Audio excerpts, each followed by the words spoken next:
Mr. Omer, pleasure to have you with us here on LBC tonight. We'll start, if we could, with that appalling act of violence on the streets of Washington, D.C. and the suggestion from members of your country's government that our Prime Minister Keir Starmer, as well as other Western leaders, are somehow partly to blame. Do you agree, sir? Good evening.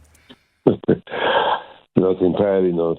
I think that this is outrageous and obnoxious to even suggest that there was any connection between the statements made by Prime Minister Starmer, President Macron, or Prime Minister Carney of Canada.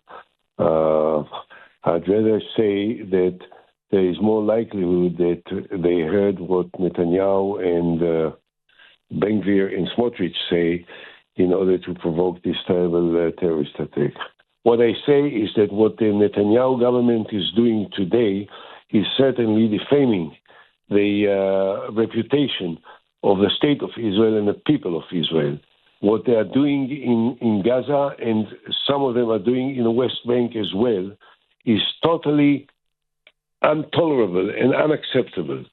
And this is against the basic fundamental values of human decency and human compassion. I can't keep quiet when I hear these atrocious statements made by the Prime Minister and the group of thugs that are now called the Israeli cabinet. The group of thugs?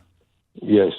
That's how you describe your country's government right now, or war cabinet. Yeah, presently. I'm ashamed of them. You're ashamed as an Israeli of your leadership? I am ashamed of the Israeli cabinet and the Prime Minister of Israel. Well, I think I just said that I'm ashamed of these statements, and I am ashamed of the attempt to try and put the blame on the others.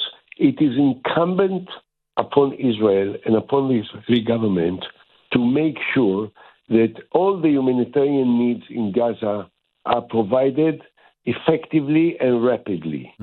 Now, it sounds really appalling and outrageous that the same Prime Minister that in the morning is threatening to destroy completely Gaza and all the Hamas, and in the afternoon threatens Iran that if necessary will destroy Iran. And one thing they can't do is to provide some food to people in Gaza. I mean, this is ridiculous and outrageous. You can't ignore the fact that what is being done in Gaza on these days is very close to what is defined as a war crime. And this is totally unacceptable. And this is not something that we can acquiesce with or that we can tolerate.